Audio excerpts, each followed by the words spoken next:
Hola, para nuestro proyecto de análisis estadístico para biotecnología, vamos a estudiar la prueba paramétrica de T-pareada y su homólogo no paramétrico Wilcoxon. Nuestro grupo está conformado por Raquel Montoya, Daniel Álvarez y mi persona Priscila Cubero. Como tabla de contenidos, vamos a hablar de la prueba paramétrica, de la cual vamos a enfocarnos en explicar cómo se utiliza, las condiciones de su uso y su fórmula. Igual para la prueba no paramétrica, también hablaremos de cómo se utiliza, las condiciones y su fórmula. Luego daremos un ejemplo de su aplicación en biotecnología y por último daremos una resolución de ese ejemplo. Primeramente hablaremos de la prueba paramétrica de T-pareada, la cual se utilizan cuando se busca contrastar hipótesis referidas a algún parámetro poblacional, cuando los datos son cuantitativos y generalmente continuos. La prueba de T-pareada se usa cuando dos conjuntos de datos están relacionados entre sí. Puede ser sobre resultados antes y después de un procedimiento a analizar si hubo un cambio significativo. Ahora bien, para realizar este tipo de pruebas, los datos deben de cumplir con normalidad, la cual es una prueba para comprobar que los términos del error se distribuyen normalmente y por ende la estimación en función del error permitido ajusta a una predicción exacta. Además, hablamos de homocedastilidad, que mide la homogeneidad de la varianza de los tratamientos en evaluación. Es el requisito indispensable para estimar paramétricamente la varianza. Y por último, hablamos de la aleatorización. Es un parámetro crítico que permite distribuir los efectos de factores no controlados en el tiempo, minimizando conclusiones incorrectas de los datos. Y por último, la fórmula de la prueba paramétrica T pareada la vemos en la imagen a su derecha, la cual nos dice que el estadístico T calculado es igual al promedio de las diferencias entre la desviación estándar de las diferencias entre la raíz de n. Ahora, en cuanto a la prueba no paramétrica, estas se utilizan cuando se requieren analizar las propiedades ordinales y nominales de los datos o cuando los datos son categóricos. En el caso de la prueba de Wilcoxon, igual que en la de T pareada, se usa cuando se requieren analizar dos conjuntos de datos relacionados.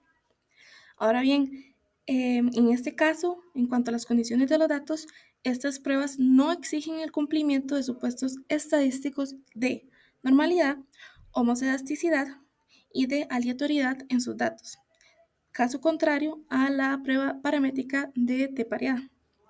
Y por último,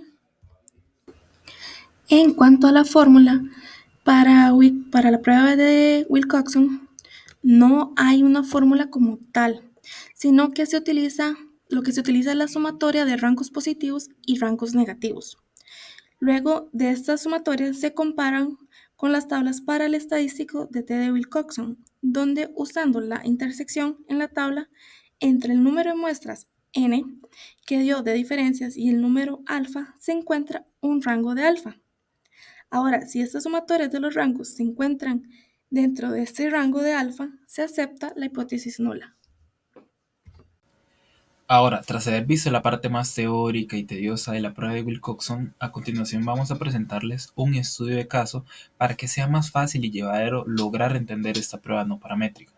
El estudio de caso dice lo siguiente: la capsaicina, un alcaloide natural derivado de pimientos picantes, se usa tópicamente para aliviar el dolor.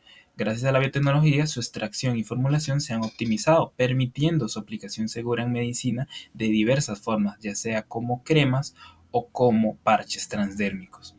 Ahora, el estudio de caso en sí lo que busca es evaluar si esta crema reduce el dolor en pacientes con artritis, por lo que se evaluaron 15 pacientes y se les midió el nivel de dolor en una escala del 1 al 5 antes y después del tratamiento, donde como se puede ver aquí, 1 es sin dolor y 5 es el dolor más intenso.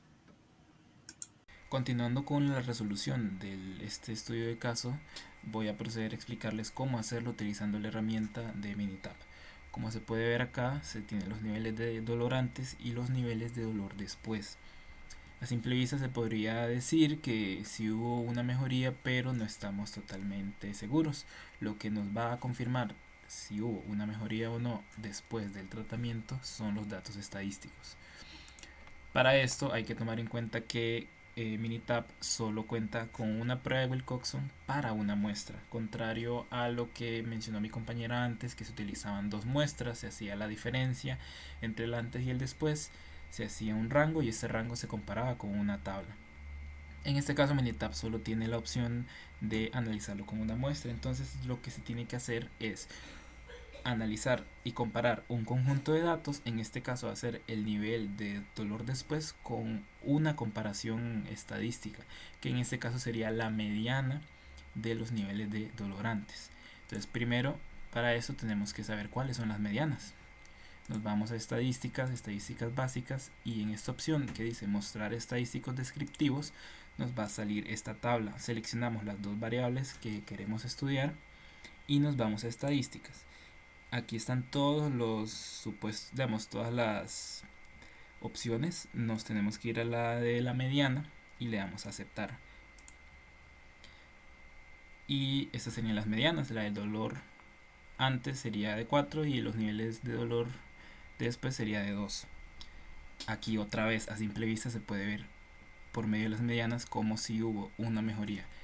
Pero reitero, lo que nos va a confirmar 100% que hubo una mejoría después del tratamiento es los datos estadísticos de la prueba, en este caso el número de P. Para poder saberlo, nos vamos a estadísticas y en no paramétricos, ahora sí vamos a hacer la prueba de Wilcoxon de una muestra. En las variables seleccionamos el nivel de dolor después, colocamos el intervalo, que en este caso sería de un 95% de confianza, y la mediana de la prueba sería la mediana del nivel de dolor antes, que como sale aquí es de 4. La colocamos y la hipótesis alterna es que no sea igual, ya que lo que se quiere ver es si hubo una mejoría o no. Entonces le damos a aceptar y esos serían los resultados. El valor de P dio de 0,001, es decir, es menor al 0,05, que es nuestro número alfa para un 95% de confianza. Entonces lo que se concluye es que se sigue la hipótesis alterna y que por ende sí hubo un cambio significativo en los niveles de dolor después del tratamiento con la crema. Y eso sería nuestro proyecto de análisis estadístico. Muchas gracias por su atención.